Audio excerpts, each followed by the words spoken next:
High বন্ধুরা, তো দেখতেই পাচ্ছ চলে এসেছি গঙ্গার ঘাটে। তো গঙ্গার ঘাটে এসেছি কেন বলো তো, একটু গঙ্গা মাটি নেবো। আর আমি, দিদি আর তোমাদের দাদাভাই এসেছি তিনজনে। আর এখানে দেখো তোমার দাদাভাই যাচ্ছে নিচে নেমে, মানে গঙ্গা মাটি নেবে বলে একটু। তো ওইখানে কিন্তু আরও লোকেরা ছিল।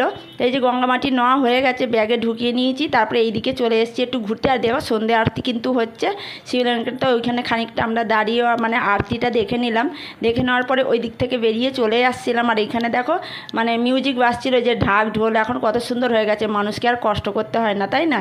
এত সব মানে সুবিধা হয়ে গেছে। তারপরে এখানে একটু চানা মশলা নিয়ে নিলাম, বসে বসে এখানে খাচ্ছিলাম আমি, দিদি আর তোমাদের দাদা। চানা মশলা খাওয়ার পরে এবার বাড়ির দিকে রওনা দিচ্ছি, কেন আমরা একটু কেনাকাটিও করবো, যেহেতু সামনে ষষ্ঠী আছে।